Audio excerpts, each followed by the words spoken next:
Hi, it's Gadget UK here again. I'm a bit out of breath. I've been in the loft.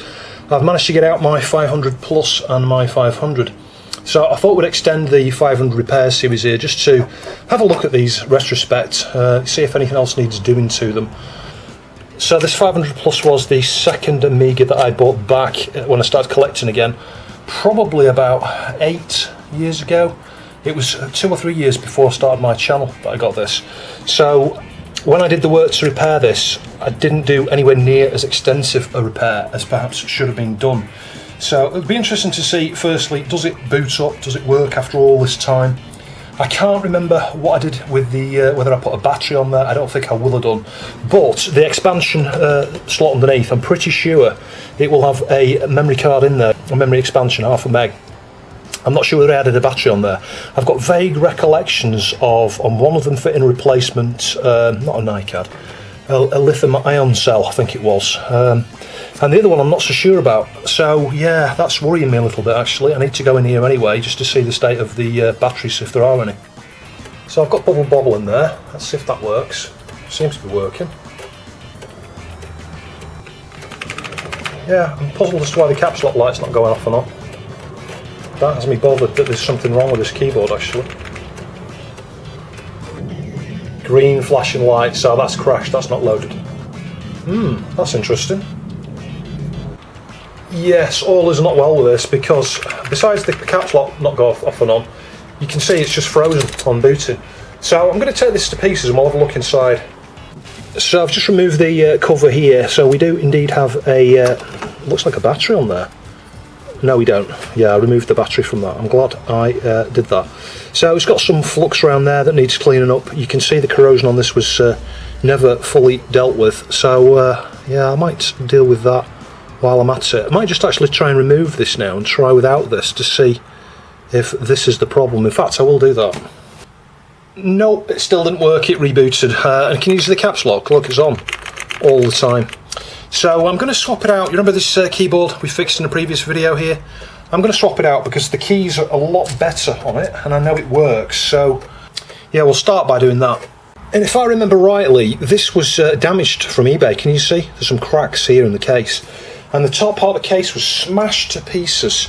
So this case actually was a replacement top. But it was in absolute immaculate condition, not a mark on it. So yeah, I was pleased that I got a replacement. So let's just start by just seeing if we can just rule out the keyboard issue. We'll just remove this out of the way. What I'm thinking is the membrane could be the fault with the keyboard actually. So yeah, it's green to the right on the side. You can see the connector there. Yeah, so I'll just connect it all back up and we'll try it again. So yeah, after swapping that out, the caps lock does go off and on. So that makes me think the membrane has deteriorated on that other keyboard. So surprisingly, I did deal with this actually. You can see there it looks a very dark green and I thought, oh no, the corrosion starts spreading again. It isn't, it's a green solder mask that I put on here. So this one was quite a superficial. You know, if you look at the damage, let me give you a close up, hang on. So zooming you in a bit there, you can see it is largely superficial. Some of the wires here perhaps have not been treated properly, you know, they're deteriorating a little bit, and these ones here. But I think with some light cleanup work there, that should be okay, and I don't think that's our problem. I think the problem is the floppy drive perhaps needs a clean. I could be wrong, but that's where I'm going to start. I'm going to start by cleaning up the floppy drive to see if it'll load Bubble Bobble. Yeah, I'm not sure if this was ever serviced, this drive. It might not have been. So yeah, I'll just clean the rail up, get some grease on there, clean the heads. Same stuff you've seen lots of times. So after cleaning and greasing up, I would say it's loading a bit better, but we've still got the same problem where this game won't load. It goes through most of the way, and then just as it's about to start, it either hangs with a graphical corruption or something, or resets. I can't remember if this is one of the games that Kickstart 2.04 causes some issues. I could always swap the ROM, but I think before I do that I might just put Logica on here and just test the RAM. Yeah, you see it's frozen again. Nothing.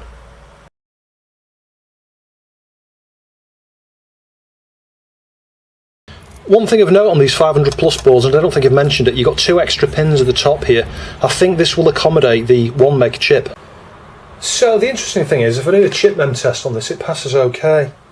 So I'm thinking that the incompatibility could just be the version of Kickstart. So we kickstart 1.2, see if that loads. Oh yes, wow, that's a relief. Because it would have been a bit of a surprise, you know. I was thinking there were two issues with this. We've got the keyboard thing to deal with, but I thought there was a fault with the motherboard, but there isn't. So I think now I've done that, I'm just going to stick that expansion RAM back in. I'm going to test that actually with Logica. So trapdoor RAM installed again. Just waiting for Logica to finish doing its initialization tests. In fact, that would indicate to me there's a fault, I think.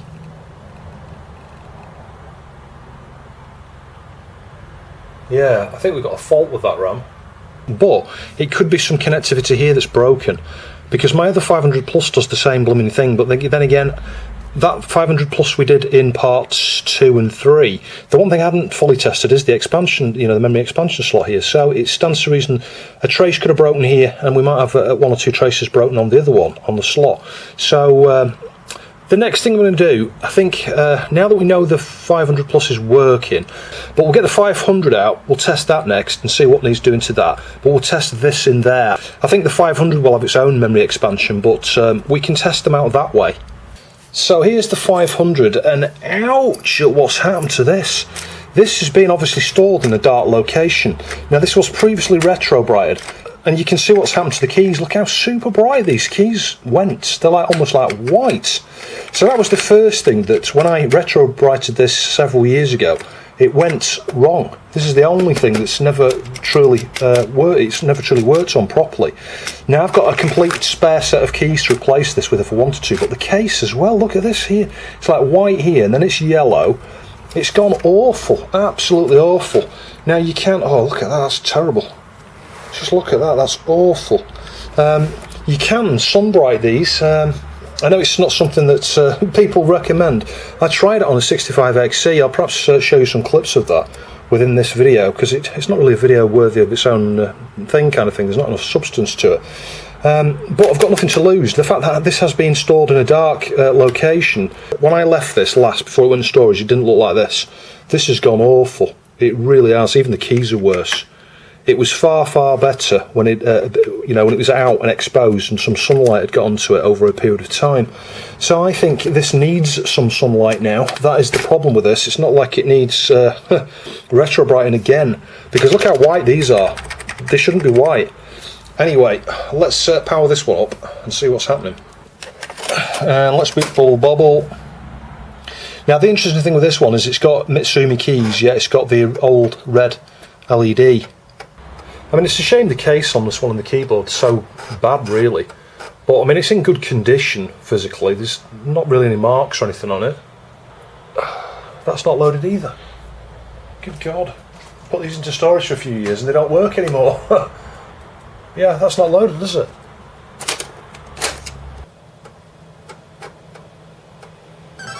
Yeah, it's loaded the second time. And frozen. Well, this is not going well, is it? 2 of these have been in storage and 2 of them don't work. I can't believe it.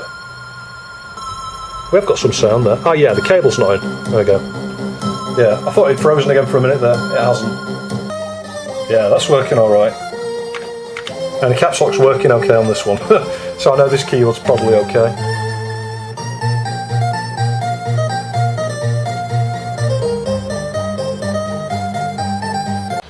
So yet another official RAM expansion minus the shielding, the A501. So yeah, we'll test that out with Logica in a sec. Yeah, when you first go into these, you can see, because oh god, that's just broke off. You see that? That's just fell off. It's not stood the test of time very well. These two machines been in storage here, but you just bend those little metal twists, and then obviously the shielding can slide over it there with a bit of effort. So let's just see if we can get that off. Yeah, so this is the one I've shown and talked about before on my channel. It had an absolutely mangled Agnes socket, and numerous of the sockets had to come off. I think I had to replace the Gary and Paula sockets and one of the CIA sockets there. We've got some remnants of a little bit of corrosion there. But anyway, this is working. It didn't boot the first time. That was probably just a bit of dirt inside the drive or something, because after, like I say, putting the disc in a certain time, it booted all right. And it's worked several times after that without any issues. So it's not like the 500 Plus there, where it seemed to be super flaky. So I'm going to swap out the BIOS again here. So this has got a switch actually in the back to switch between 512K and a meg of chip, because this is an early Rev 5 board, I think, is it? Yeah, it's Rev 5. I haven't got a Rev 3. I haven't seen a Rev 3 myself. I probably have when I was in the trade, but these days Rev 3 boards are super hard to find. And you can see the other thing with this, all the RAM was bad. There were literally about 3 or 4 chips that weren't bad in the RAM. I used the piggyback approach back then to help me work out what was faulty and what wasn't. So we've got Logica in there. It's not doing anything, is it? Oh, this is that blooming revision where you've got to swap 2 of the pins around on the ROM. Just bear with me. I think A17's not correct on the socket edge there. So I've done the bodgy mod there that I think I covered in part 4, was it? Or part 5, I forget. Yeah, just to move A17 and the byte pin around on an EEPROM, because on these early Rev boards prior to 6A, A17's mapped incorrectly on the socket for an EEPROM. Anyway, there we are. So let's hit the fire button. We'll just skip through into the keyboard test. I want to test the keyboard anyway, actually, I'll do that.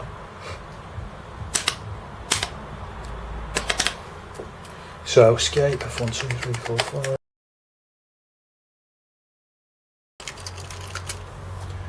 Yeah, so keyboard all okay. Let's hit fire again.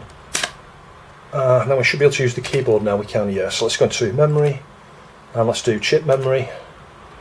I think there might be a meg on this because of I've got an 8372A in here. We'll just check that. It might be switched into, if we go to how do you got now? No menu. If we look at information. System info. Yeah, it's configured at the moment to have half a meg chip, half a meg fast. There is a switch on the back to change it, so we'll just test the Ranger RAM. Yeah, I did a number of tests there, or done the all tests, so it goes round a number of times and stuff as well.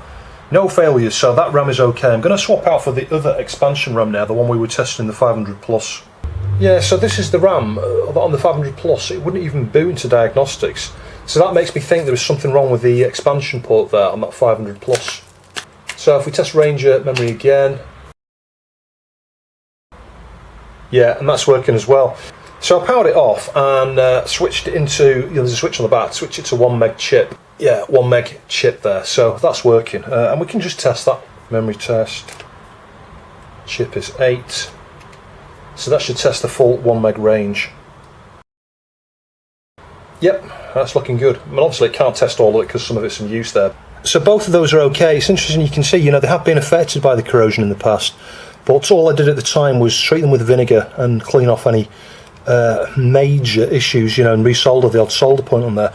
But those have both been fine for several years in storage, well 8 years I think. No problems at all, they both work okay, and the clocks work on both of them as well, just need batteries on there obviously. Could do the CR2032 mod to this, And I did that exact mod to this Daytel RAM expansion here. So yeah, I'm not sure if this will end up being a video in its own right, this. I'm going to test it in here just to see whether this works or not. Wow, that's working.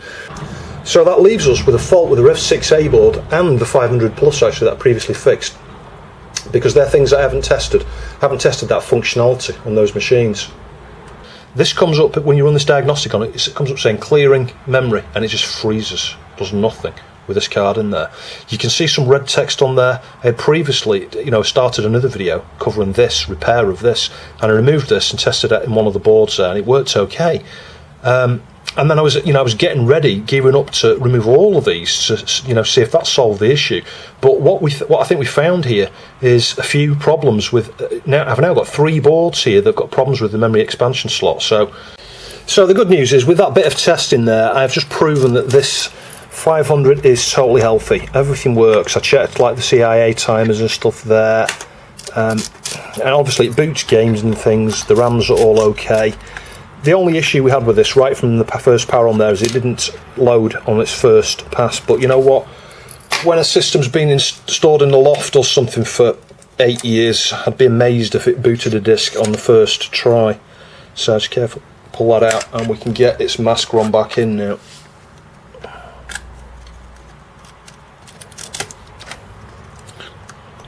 So if you remember in part 1 I was talking about the NTSC PAL pin. You know, this board originally would have had an 8371, the American version would be an 8370, but when they came up with the 1 meg chip, you know, the fatter Agnes, the 8372A,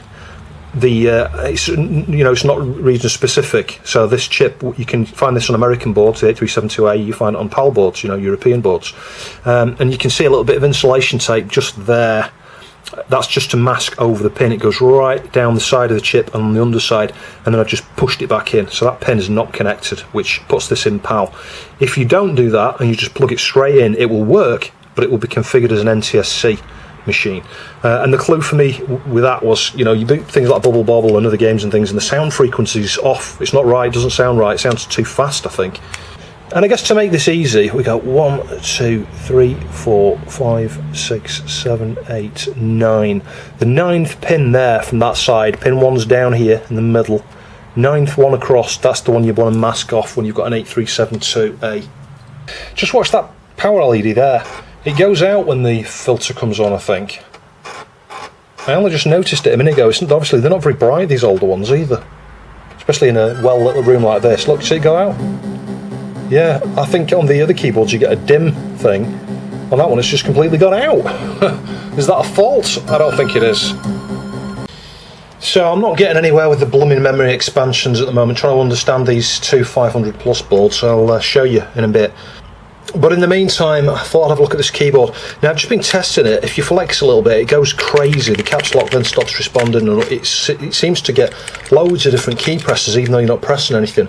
So there's a bad connection somewhere. It could be a damaged trace, like in that previous one there. Anyway, I'm going to strip this down, and we'll have a look at this. Yeah, hopefully you can just about see there. Can you see that pin there? It just looks a bit dark. I don't know, there's something on it. Something's leaked on there. So yeah, it's coming off mostly with just a bit of IPA there, but I'll get the fiberglass pen onto there and just wipe over those.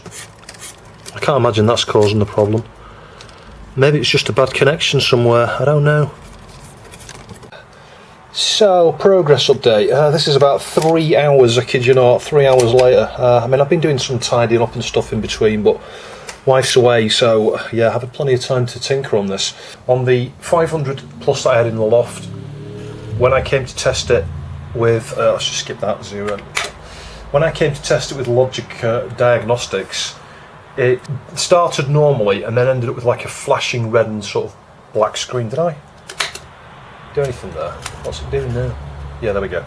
Yeah, it was like a black, red and black flashing bars. But as you can see, booting into Workbench, it actually shows the correct just under 1.5 meg of chip mem. So that is actually working. The other one is doing exactly the same now. So this is not the 500 plus I'm showing you here from the start of the video. This is the one I fixed in part 2 and part 3. So the reason that this one was not booting at all, this was just given a black screen, it wouldn't even boot the diagnostics.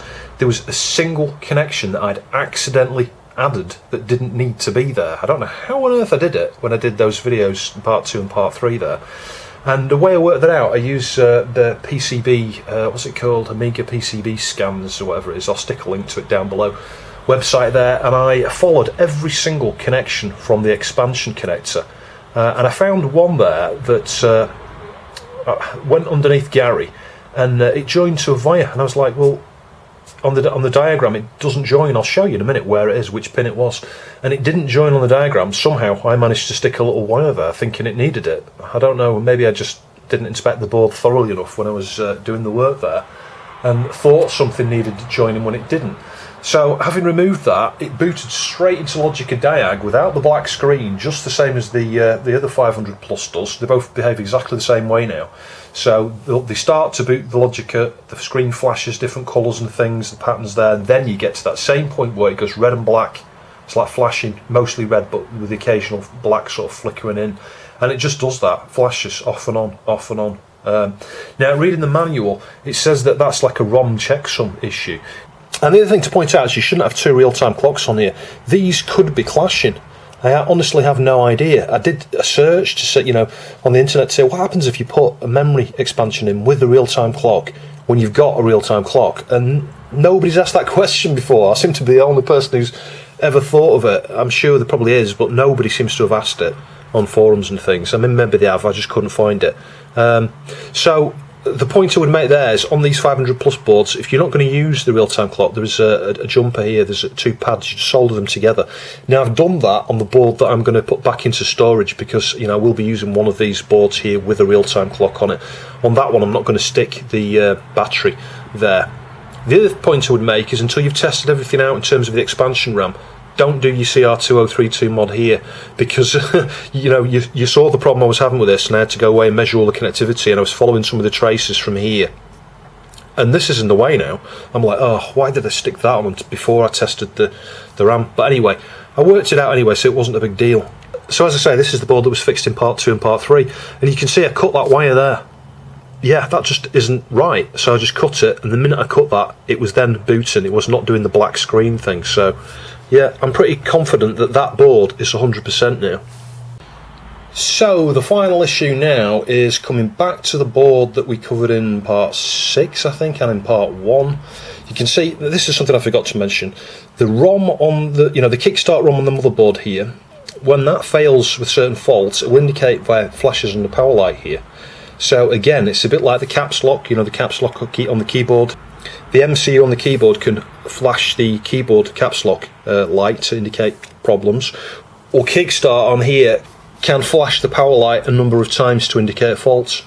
But as you can see, it's stuck on the sort of, I think it's the dark grey screen, it might be light grey screen, I can't quite remember. Let's just cycle the power. Yeah, dark grey, light grey, sticks on the light grey, and that's when you get the flashing. Now, I think that would normally indicate a RAM fault. So bear in mind, it's using a RAM board that I know works, and it does the same with all these RAM boards that all work. So we have a problem on here. Now, there was some corrosion here, so I need to inspect that. This jumper, should that be set there, JP7A? I'm not sure. I think that should be completely removed, actually, now I think about it. I might just go and do that. I'm not sure why that's soldered across there. Yeah, it might have just been something I was doing when I was tinkering with the testing, but in general I think these things have they pull the pin, I think it's at pin 34 or 35, I forget, but it pulls it to ground, you know, so when you plug the card in, it knows the expansion's there and it enables it. That's probably doing the same thing, so it might not make a difference. But my thoughts on this are, if it's not a connectivity problem here, it's going to be one of these actually. I can't see what else it could be on this board, unless there's a broken trace somewhere. But I don't think so. Now the interesting thing is, that might be the fault with this board. I wonder if they tried to get an expansion working in it and killed it. Maybe they stuck the expansion in upside down and frazzled something here maybe. I don't know, I might just get the logic probe onto these. I think they're just 244s, aren't they? So it's just a buffer, and I think from memory they're perhaps tied in one direction. I think they're just outbound for address lines or something like that. Yeah, I think they are. So you should in theory be able to see, you know, the probe an input and then probe its output, and they're kind of like diagonal on these. If you go to like the second pin here, pin 2, it's like the third pin down on this side, and you just go diagonally across and just check each input to each output and see if they're the same, see if we've got any stuck highs or stuck lows or high impedance signals there. I'll do that. So before doing anything else with this, I removed JP7A completely, which I think is correct. I think that's the same as it is on the 500 pluses. And I booted Kickstart 2 here, you know, Workbench 2 on the Kickstart 205 ROM, just the same as we did on the 500 plus. And it's only showing 1 meg of chip there. You know, some of it's obviously used by the OS, so that's why you don't see quite 1 meg. And the 0 other mem, I would expect to see half a meg of other mem on this. It's got an 8372A, and if memory serves, I think you can add more memory using the expansion port here. You know, I've upgraded the onboard memory to give us 1 meg of chip, but it should be showing another half a meg there of other mem.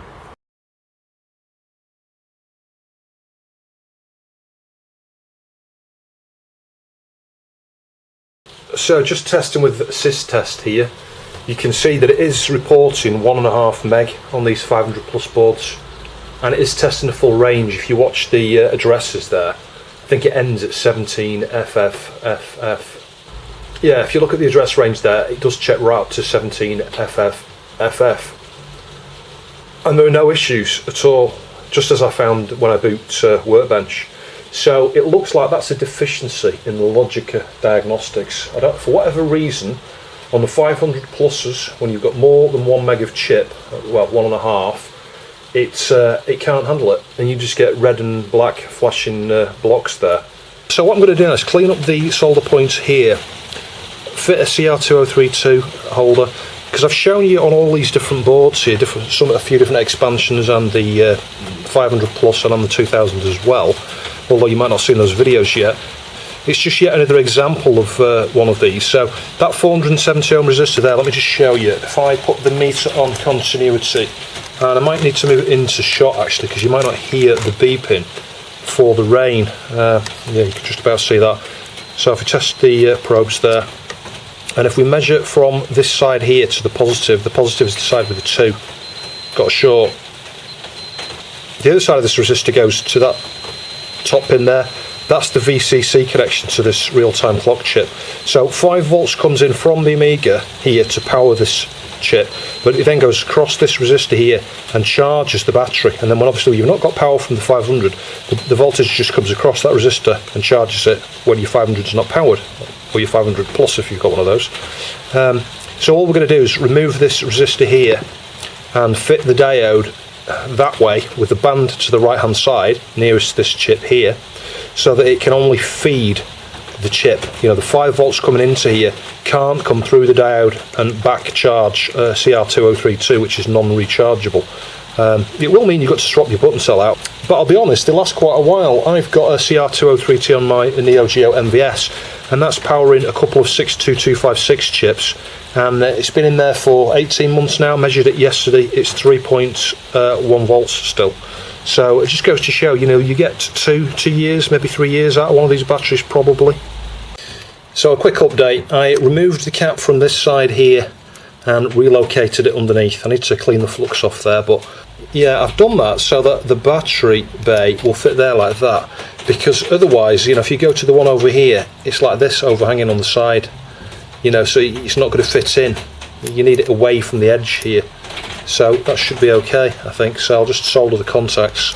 I'll remove that resistor first actually. So just soldering our diode in place at a really weird angle. Ow. I can push it through in a minute just to straighten it up. I can cut those off now. So I'll just clean off the flux there with some IPA and a cotton bud. So there's our diode. The leg on this side is obviously a bit longer, but you know what, it isn't really a big deal.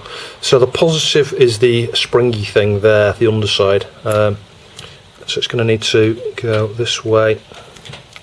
And I noticed that the pad on this side here, unfortunately, is missing. Yeah, so I think what I'll do is I'll stretch a wire over to there as well. But I mean, I'll heat this and hopefully it will join. You know, I'll do that side first. Don't do this one, do that last. Do this one, make sure I've got a join.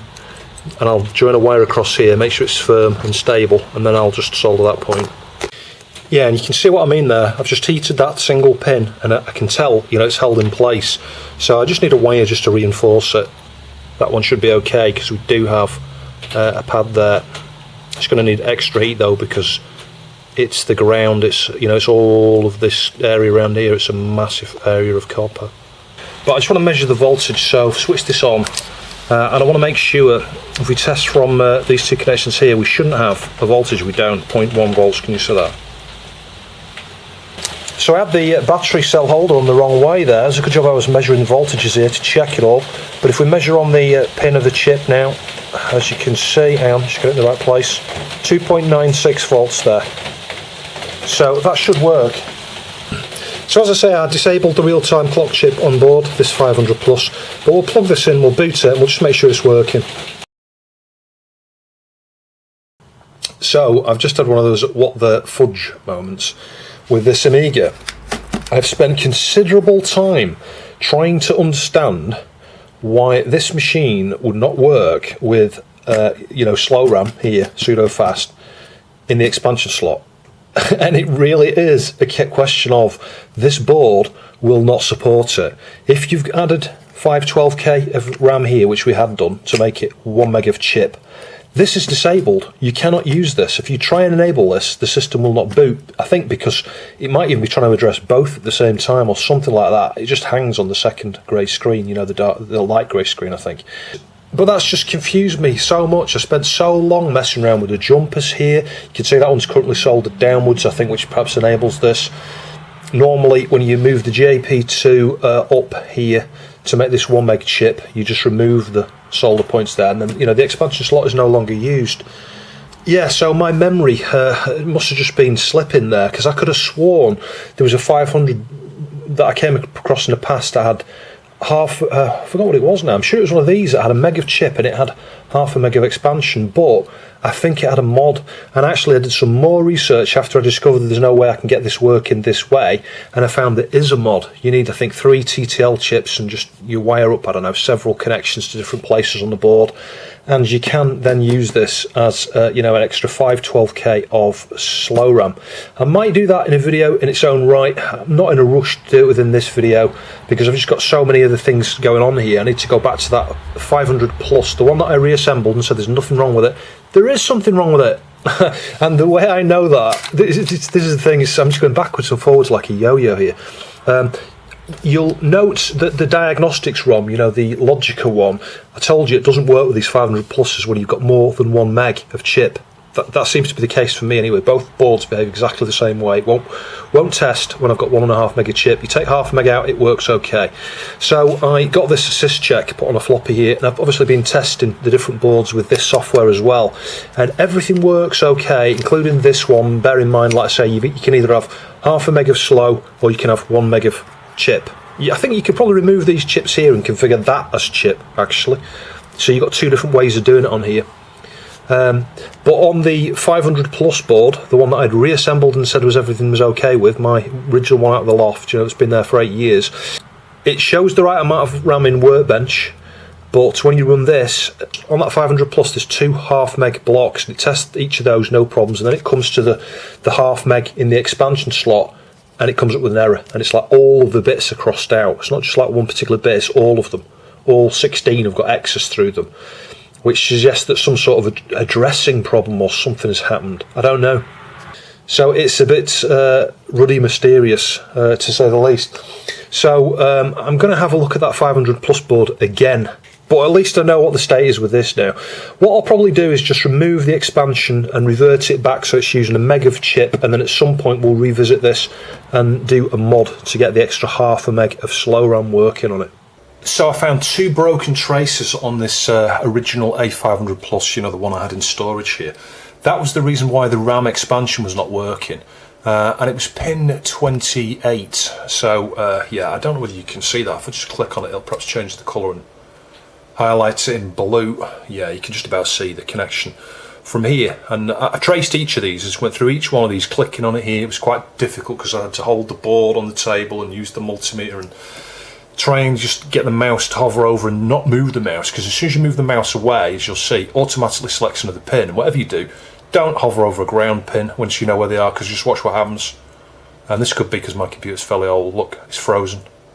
It's not doing anything because of the vast amount of traces there. But anyway, nevertheless, it can be quite painful using this if you've got a slow machine like I have. It might be the browser. I'm doing this in Firefox. Maybe if I did it in Chrome or some other browser, it might be quicker. But anyway, nevertheless, it was that trace that comes down to the 373 over here.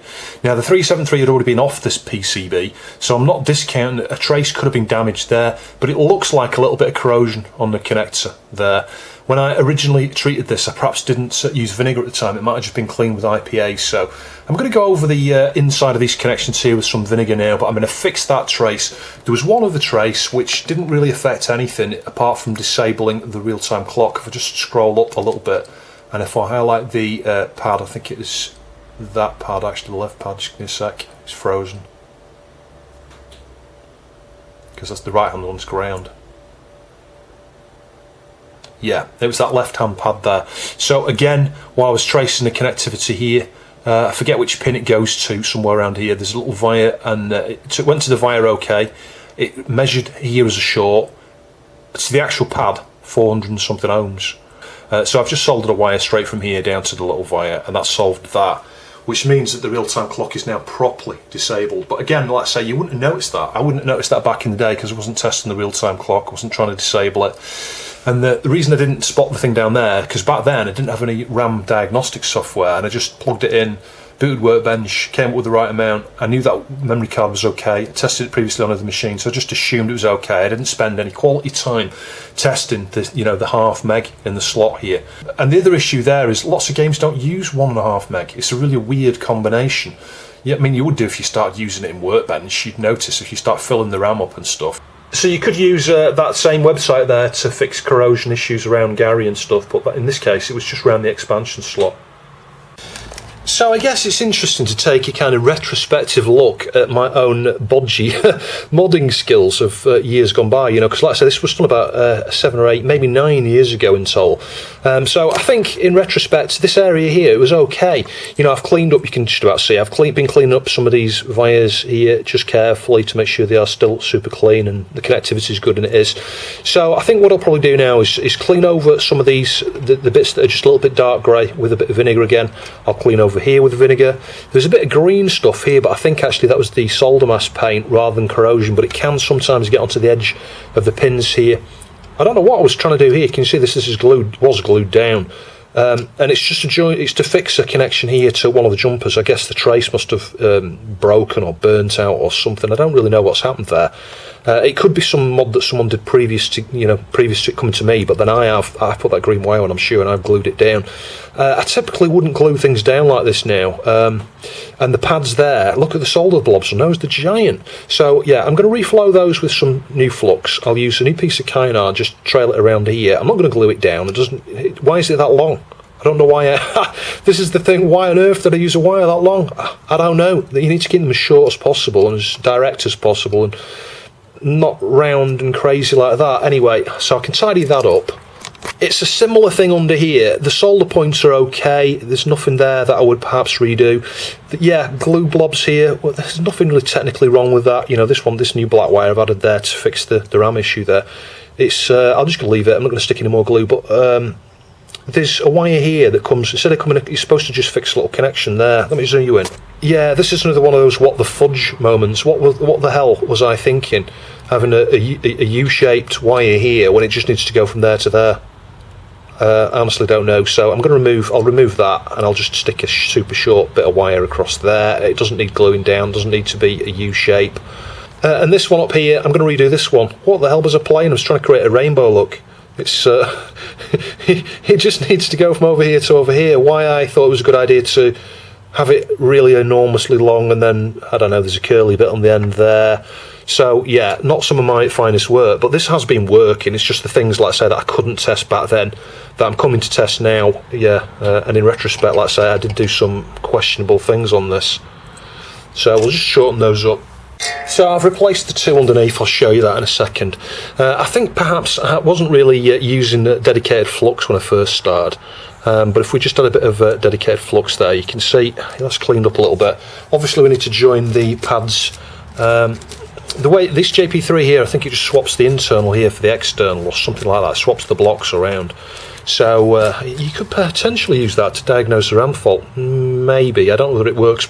I don't know, because these are in the between, so maybe it doesn't. Maybe it's I'm talking rubbish. Anyway, let's just solder a blob on the top there. That's that one. We'll solder a blob on the bottom there. A bit more, I think.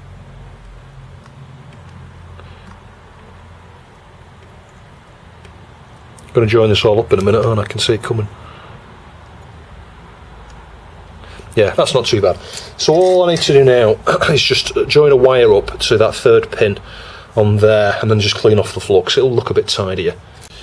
So there we go. Still perhaps a bit longer than it could be, but it just snakes around, just joins up there now, so it's not a big giant loop like it was. It doesn't need gluing down. The solder points there don't look like someone's tried to do them blindfolded with no flux. And you can see where I joined the other fixed wire here. This was the one for the disabling the real-time clock. Technically, don't need a wire that long, because as I sort of described, I think the break is the point where there's a little connection comes here. So I could have just scratched that off and, I don't know, tinned over it, stuck a little tiny wire there. But you know what? I'd rather it was something that was noticeable, that I know where the damage is, you know. The final thing now is just going to be to treat a few little bits with vinegar, like I say down here, that's perhaps not had enough. One or two of these pads here with a bit of vinegar. And I might just use a little bit of nail polish as well. It's going to be a bit of a mix-up because it's got, you know, solder mask here, but I'm going to have little bits of nail polish as well, but only small, tiny little bits just to protect the bits that I think need protecting. Yeah, so you can see what I've done under here. Got rid of that crazy rainbow arch there. I'm gonna pull this wire up here and just heat this. Use some heat that glue until it melts, and it'll just hold it in place. Not really essential. And you can see the super short one there. Just that's all it needed. A tiny little bridge. I think the final thing I would do with this before I put this into storage is just clean, because can you see down here these are all socketed and they've got like, kind of like a white crusty ring around where the flux has, I don't know what's happened to it. And again, there's some sort of slightly dirty patches here, so yeah, I'm just going to IPA this and brush it down, I think. It is a long time since I did this. I'm not exaggerating, it is like 8 or so years, I'm sure. And the other thing is, this was one of the first things that I did after not doing literally hardly any electronics in about 25 years or something. You know, I mean, I might have soldered the odd solder point, like on a bad connector, but I literally did nothing. I did nothing. All my electronic stuff was in storage, most of it was in a loft.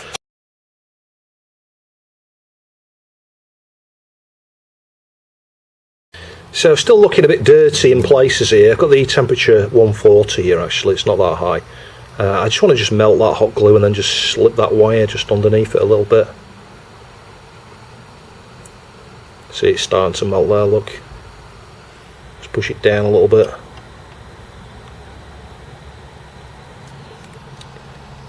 It's working Logica now. It says at the bottom there 1 meg 512K, so 1.5 meg.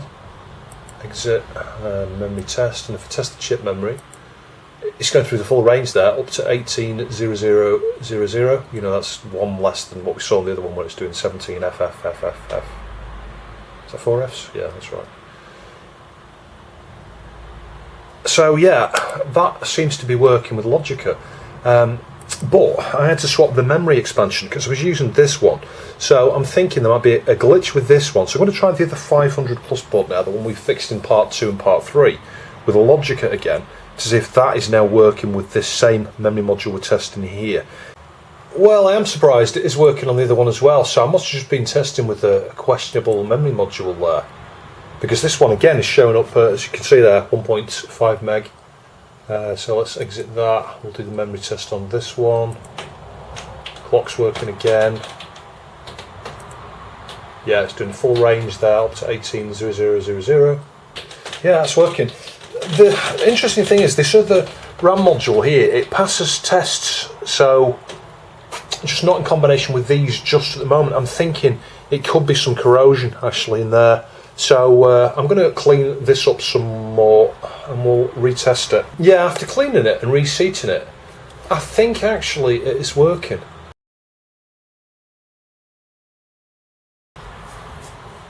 So the other thing, I don't know whether you noticed there, it said no clock.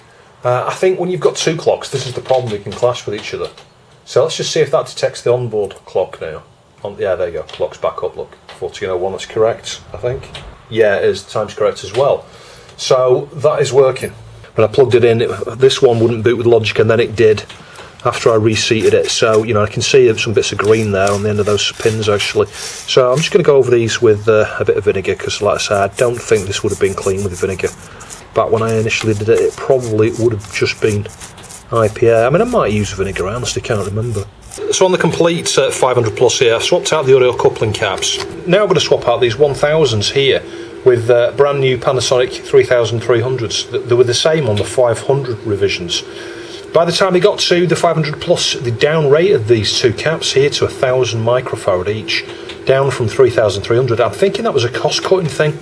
But one of the things I've noticed is these 500 pluses don't give quite as good video output as a 500, which I find super interesting. It's not as good as my 1200 on my CD32 either. And I'm just wondering if there's some noise coming through. because these caps are not as large. I don't know. Anyway, we'll replace these and we'll just see if it's any better. But yeah, technically I should replace that one as well. Is that 1,000 or is that 470? Yeah, there's another 1,000 there. Technically I should replace that as well, but yeah, I think I'll be alright just doing these two. So the other thing I just noticed in this diagnostics is a floppy drive test. And this is super useful as well.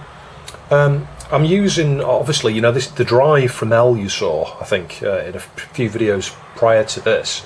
I've been using it for everything. This drive has been the main floppy, you know, workhorse drive that I've been using for all of the testing of all of the boards I've been working on here, including the Amiga 2000s. And as you can see, if I go cylinder 0, it shows you here the lower and upper 11 out of 11 okay, so everything's okay, and you can scan to the middle of the disk there, not disk. Again, 11, okay, and you can just go to the end there, not 80 for some reason, 79. Oh, it's probably because it starts at 0, 80 tracks, yeah. And that's the other thing to point out, they call the tracks cylinders as well, so yeah, that's just a track 79. But again, 11 out of 11, okay, no worries at all. So, and this was written on another machine actually, so it just goes to show I got the alignment perfect, it is spot on. So whilst I was in the loft, I found, I think that's ACA tunes, isn't it? I found a box of Amiga stuff here, so a few empty bags, not sure what's going on there. So that's a RAM expansion there without a clock, 0.5 meg I think, floppy drive. That's one that perhaps was shown in the previous video, I'm not sure. It's one of those awful ones, isn't it, I think? Yeah, it's a 235F. A couple of power supplies here, so we'll check these out.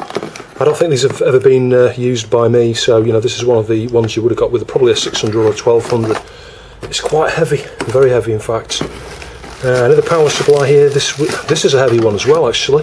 That might make an interesting teardown because that's one of the original weighty power supplies there. I'm not sure why those are in there, but yeah, we've got 4 sims there, look.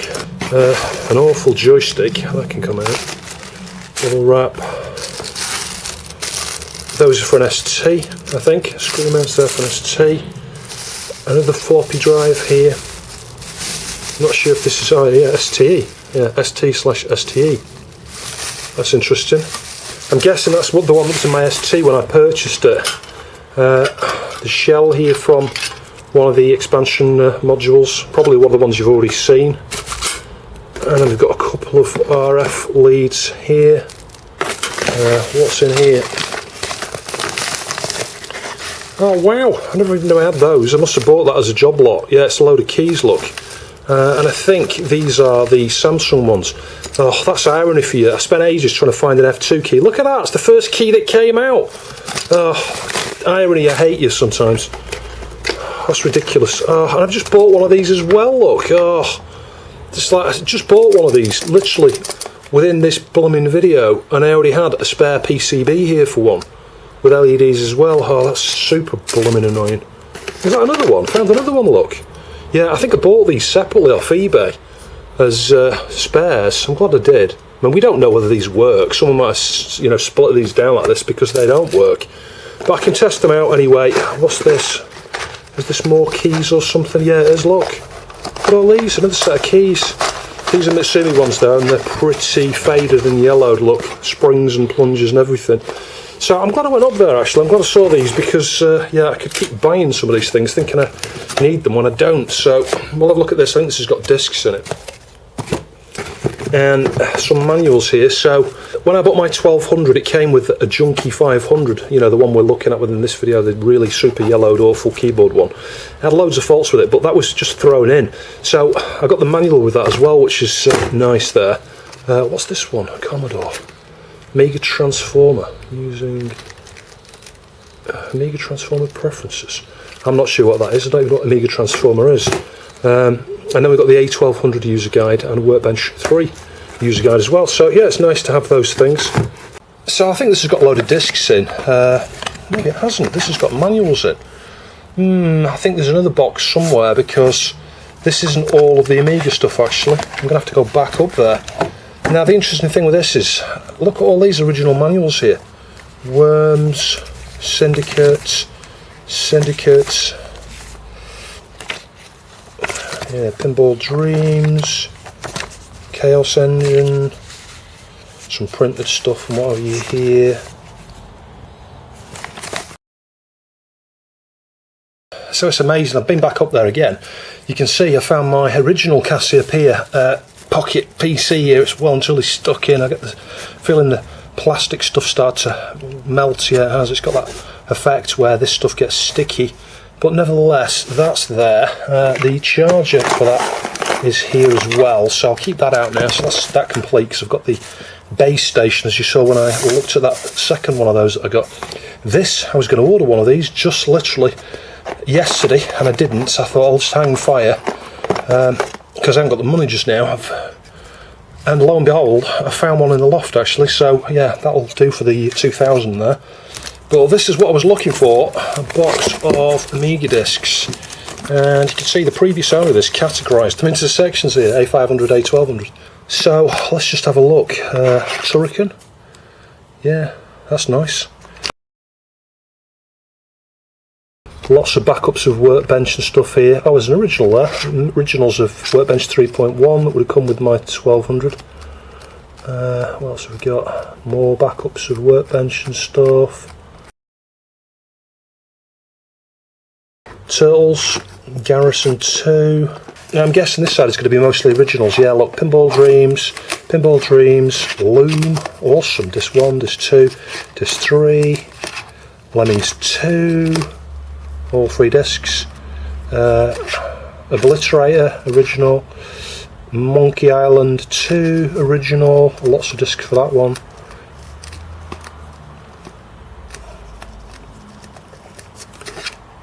And it's got the original Secret Monkey Island, but that's a copy. What have we got here? Cannon Fodder 2, again all the discs are there.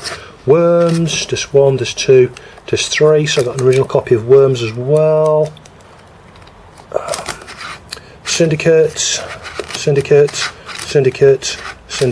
yeah, so an original copy of Syndicate. Nightbreed, yeah, these are tallying up, aren't they, with the manuals I had, I think, pretty much. 2-player something, whatever that is, I don't know. Sensible World of Soccer, original for that by the looks of things. Chaos Engine, AGA, yeah, so I've got an original Chaos Engine as well by the looks of things. If I say by the looks of things again. So what I'm going to do is, I had put the 500 keyboard you saw me fix in a previous video in this one, but it is a 500 keyboard, it's not a 500 plus keyboard, because you can see the difference if I show you. Yeah, this is the 500 plus keyboard that should be in there, so the keys are a little bit yellowed on this, but I think I'm going to, now I've got this working again, so I'm going to stick this 500 keyboard here in the super yellowed case actually. Yeah, this one. So then this one I'll use as the spare test keyboard, so I'll take this keyboard out. I've got a brand new set of keycaps, I'll perhaps show you that in the next video, and I use that as my test keyboard, I think. And I'll just remove these caps and just keep them as spares, because they're absolutely awful. But anyway, I will have a go at retro brighten the case again, and we'll just swap that good 500 keyboard into this, and put this one back into there. Yeah, I'm feeling happier about this already. So whilst these keys are a bit yellowed here, these are period correct. Oh, is that the right term? I don't know, I'm starting to sound like a historian now. But yeah, the right for this, you know, it's got these blank keys, as you can see here. So yeah, that kind of, whilst it's a bit yellowed there, that kind of is okay now. It's complete, it's okay. One thing we'll do is I'm going to set this back to bits in a minute, and I didn't show you this when I reassembled it, but I had vague recollections that whoever looked at this in the past, they'd lost all the screws, so you might be able to tell it's not got the torque screws. These are just the correct thread and everything, the correct height, but they're just replacement screws in this that I put in there. But someone had put different nuts here, and these are super, super, super tight. Despite putting oil in there, it's mangled. Previously it'd been mangled by somebody else on this side, and I managed to solder that back into place. I'll show you inside, it's the support, it's broken off. But then the same thing's happened with that one, so those are just absolutely mangled, those nuts there. So I've ordered 2 brand new ports, and I'm just going to replace the sockets out completely. So you can see it's out there. I'm going to go and move it. It's not in quite the right place actually. There's a fly landed on it as well. Some people put cling film over them to stop things like that, but anyway, I'm going to go and move it, but it's only been out there a few minutes, and it's going to take a number of days, I would think. But I think we can get that top looking a lot more respectable. Now it's got a really clean keyboard. That 500 should look pretty good when we're done, I think. So I couldn't resist it. I fitted a CR2032 socket on the one in the 500 as well here. And I tested this one I found in the loft as well, so I've got a few half meg expansions. This one needs a clean up. You can see it's got lots of muck on it and stuff. So the other thing I'm just doing here is testing those PCBs that I found in the loft. So this is the one from the 500 that's got, like this one here, it's got a red LED for the power and a green LED for the floppy. Yeah, I've got a H2O2 on my fingers there, that's why my fingers are white. So this is the one I'm going to stick onto this keyboard here actually in a minute, because it's got the same Mitsumi ribbon here. But in the meantime I thought, you know, like I say, I'd test the other one. So this is one of the ones, you can see it's got a fly lead coming off it over the ground. But I've just tested that, and as you can see it works, all the keys work, no problems at all, and both LEDs work. The only one I can't test is this one, which, although it's got the same chip here, it's got different ribbons.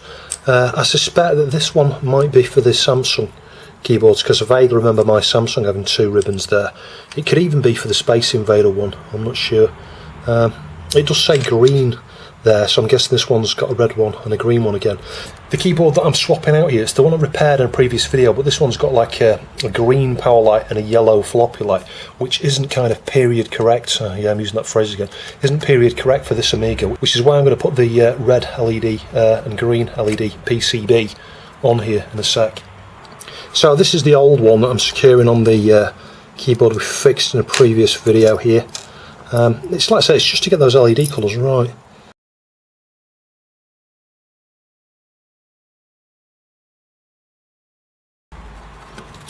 It's cable tied at this point here. It's just a strain relief so that the wires do not break off.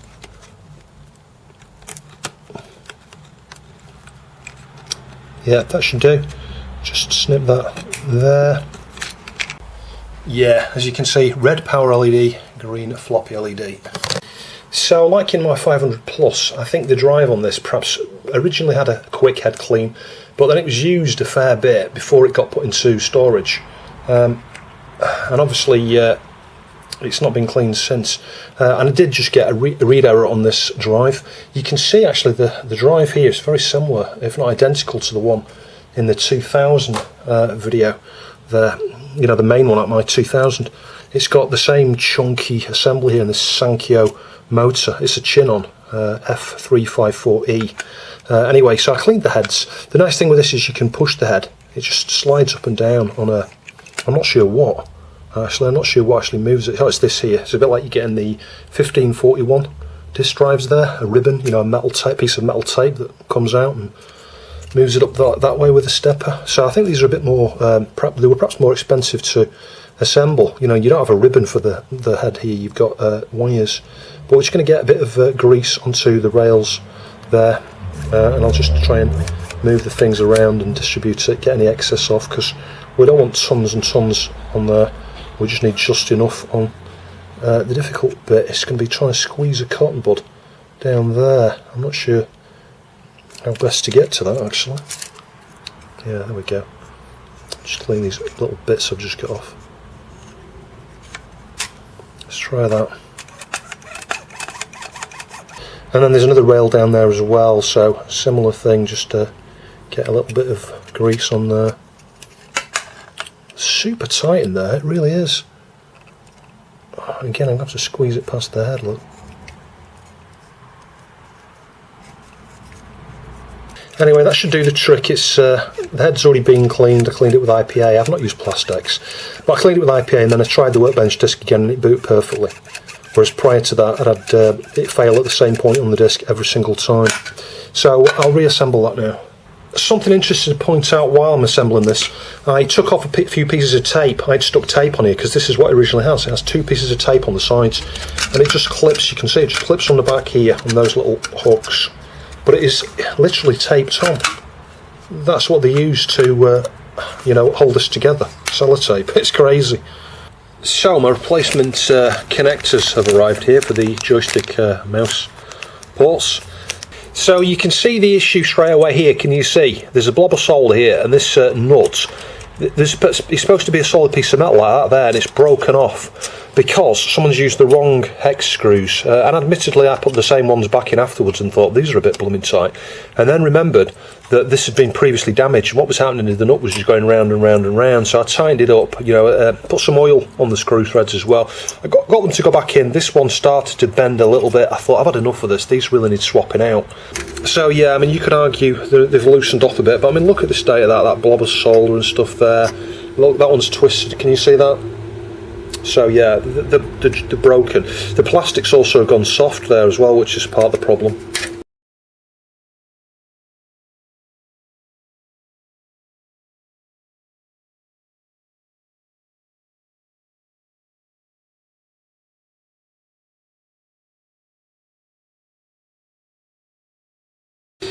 So I did the same thing there, just using both irons at the same time.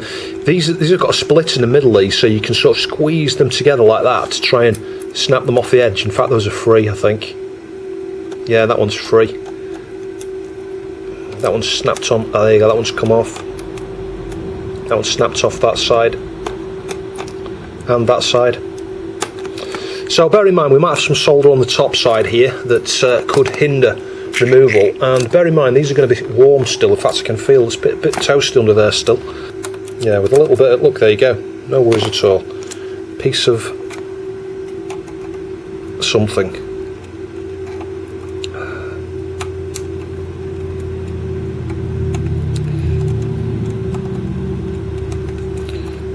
Same on that one, look, super loose. Don't want to force it. I think it's just hindered by these here, actually.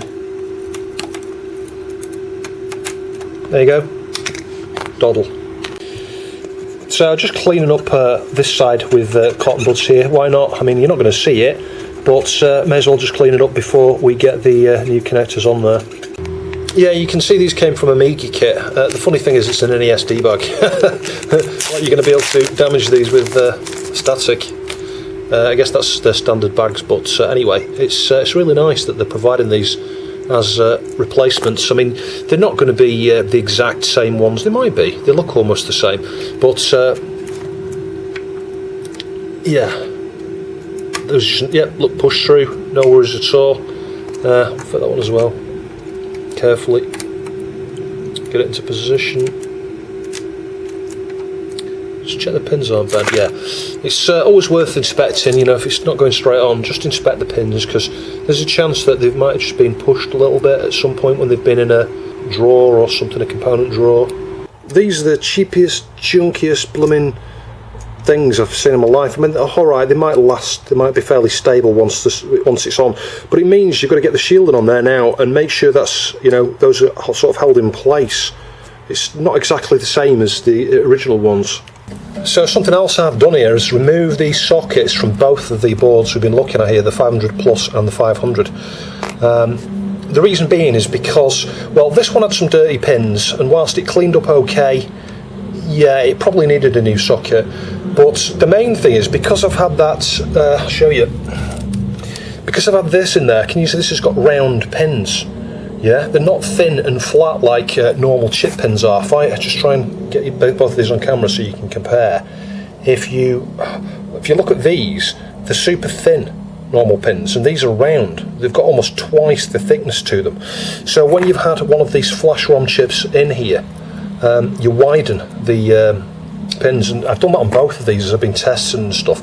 So I'm swapping them both out with the turn pin, and these are the ideal ones because not only will they accommodate chips that have been removed, soldered and desoldered from boards that got super short pins, but also they'll accommodate either the flat pins, from a chip, or they'll accommodate round pins like this from little upgrades and things. You can see those are going to go in no problems at all, make a nice snug tight fit. This has been on for a few hours just testing this 8375 here, and it works fine, but that is super hot, and in fact the one that was on there before got super hot as well. Ow! Everything else on the board you can tolerate the temperature without an issue. That you can feel straight away it's red hot, and then after about several seconds out in the centre there, red hot. They do get very hot, so I would suggest actually that if you've got any of those little copper heat sinks, it's advantageous to stick a copper heatsink on your Agnes chip actually, and I think I'm going to do that on my two before they go back into storage, and on the 2000 as well. So there's a couple of things I need to do to this. Bear in mind, this was last looked at about 9 years ago or something. It was pre my channel existing. My desolder station was in storage. All my tools were in storage, actually, my scope and everything. It was in the loft at the time. But I think I ended up, because some caps broke on the other side, I ended up sticking 2 caps here. For whatever reason, I don't know why I stuck these underneath. It's crazy, because I've got caps on the other side. So I'll remove these bodge wires here. They're a bit thick and they're a bit melty and horrible, so I'll replace those, remove these, clean it all up, toothbrush it down. For the most part, the solder points are okay, you know, not as good as some of my recent work. You know, you can see that socket there was replaced, the Agnes socket was replaced. There's 2 pins joined there, but the grounds, so that's not a problem. And you can see those wires for the switch, so one goes to the pin there, and how does the other one go? I can't see where it goes. Oh yeah, and the other one goes just under there. But you know what, while we're here, I'm going to swap out these caps at the back here. There's some brand new Panasonic CE series, 105 degrees, 3300 microfarad, 16 volts. And the other thing I'll swap out are the audio coupling caps here with some you know, Muse bipolars. So you can see I removed the caps there from the underside. I'm just going to remove these wires. They don't need to be this thick, you know, it's like really thick wire. I'm not sure why I went with this. It might have been the only wire I had.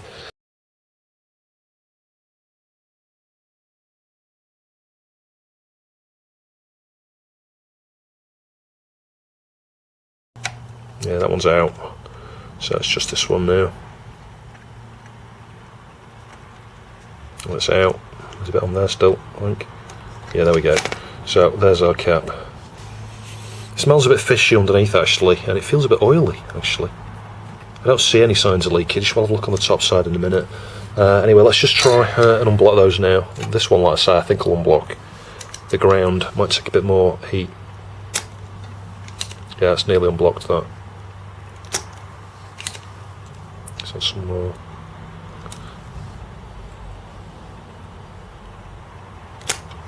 Yeah, that side's done. This one might be a pain. Yeah, I'm not sure if one of those had leaked, because can you see here, we've got like some liquid there. Look at this hybrid, it kind of looks a bit weird here. So I think those have been leaking, actually. I wondered about those last time I was in this machine, actually, for the same sort of reason. I mean, the pads look alright, that's a bit dark grey there, so yeah, maybe we have had some leakage here. There had been some spillages inside this machine to start with. It's kind of like a browny yellow appearance you can see to it. Look, I mean, there's stuff coming off now, look. I think someone has spilt a coffee on it or something. But I did spend a considerable amount of time cleaning this up when I was in there last. I obviously didn't get everything off because look how dirty the cotton bud is, look. Now I could, if I took my time, unblock the grounds on these caps, but you know what? The easy way to do it is use the solder socket to remove as much as you can. As you can see, I've got like a slight indent there. Just use a sharp tool just to make a point in the surface of the solder, so you're not damaging the PCB, you're not damaging the wire, just this little tiny little mark there. And then what you can do, if you're struggling, the reason I show these techniques is because not everybody's got exactly the right kit, and you can hold the cap on there, can you see that? Press it and just solder that pin and it'll slide through. What I like to do is try and show tips for perhaps inexperienced people, but also just ways of speeding things up, because it can take you some time to unblock that properly, whereas let's say just heating a little bit like this, hang on, it will start to slide through, trust me. It will probably help if I had a little bit of solder and flux to that point.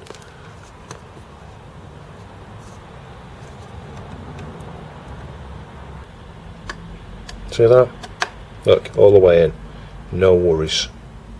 Something interesting I've just noticed, it's got the old bug-laden CBM 5719 here. The Toshiba one you can see, you know, TC17G00B, is that a B? Or an 8? It might be 8, AP-0025. But it's interesting it's got that. I think originally this board had a 1.2 kickstart on actually, and I fitted a 1.3.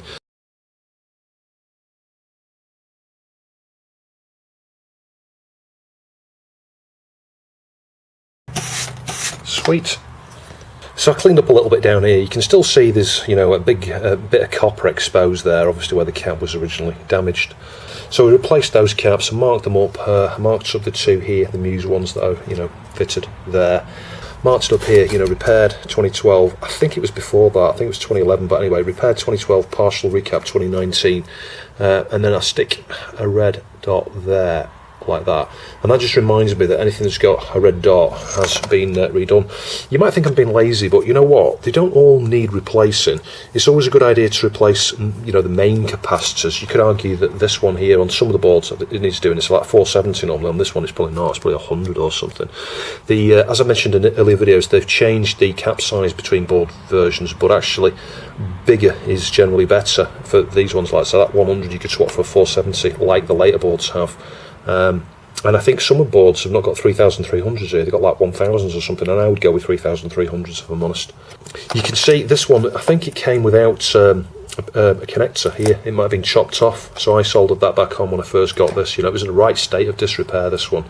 And I cleaned up the cable a little bit, but yeah, I think we'll just reassemble that now. But I will be back in this at some point in the future. You know, I always put notes like this, so if it ever, you know, if I die or whatever, or this gets sold on, someone knows exactly what state this is in. You know, they can do whatever needs to be done to it if they want to, you know, future-proof it even further.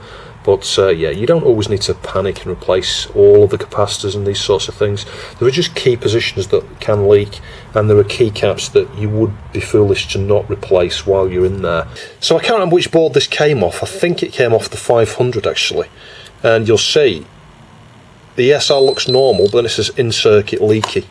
Yeah, that cap has started to fail. I think that's the one where when I sniffed it, it smelled a little bit fishy.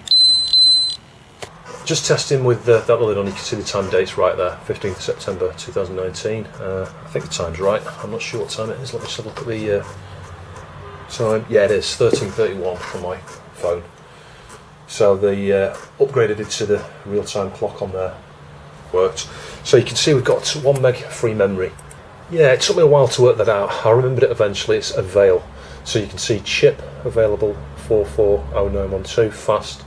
Yeah, just less than half a meg, so it's not all in chip at the moment. Let me just check the switches the right way around. So here's a final look at that case. I haven't screwed it on. I can just lift this up to show you. So you can see what's happened with the Retro Bright. Bear in mind how awful this was to start with. It's kind of yellow and streaky. Now it's kind of like got little white streaks across it. Now I can't help but wonder if this has been bleached at some point in the past, and that is why the Retro Bright hasn't worked. It could also be just differences in the plastics that are used. I don't know, but I'll be honest, I'm happy with that. It's streaky and stuff. You know what? It's not perfect. You could consider spraying it, but yeah, I think it looks better than it did. So all connected up there, and just testing with a bit of Rainbow Islands. Seems to be working okay.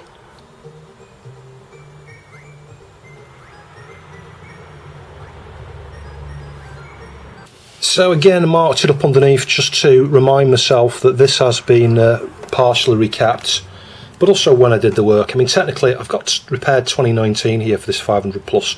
This was the first thing, like I said, before my channel, and it was back in, I don't know, 2011ish. So it's a good 8 years or so ago, really. But it's amazing how many things still needed doing to this, but I'm glad it's sort of in tip-top condition now. You can see from the label here, can you see that Funkenstort? German. Yeah, so a lot of these were, well, it says made in Hong Kong, but actually this was probably shipped from Germany, I think. So there we go, final result, all reassembled. Yeah, you know, the case is not perfect. The keyboard is a lot better. The internals are pretty good now.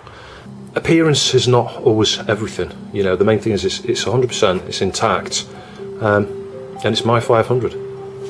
I do hope you found the video interesting. I do know we're kind of, you know, we're covering old ground here. We've shown lots of 500s here in this series. You know, there's been all sorts of different issues and things, but I've tried to, you know, show you varied issues, but you know, you get lots of common issues and things with these. But it was important that I've revisited these. They've been sat in storage for many years, and I think these are better now, having, you know, done the things I've done to them. You can see the 500 plus is a bit yellowed here, the keyboard, but the case is immaculate. It works perfectly. I've got a 3 meg RAM upgrade. I'll show you in a future video for that. That's in there now. Yeah, and the A500, it's looking a bit streaky, but as I said, it's my 500, so yeah, I'm happy with it. I'm pleased to have that in my collection. Anyway, please like, share and subscribe, and I'll catch you in the next video.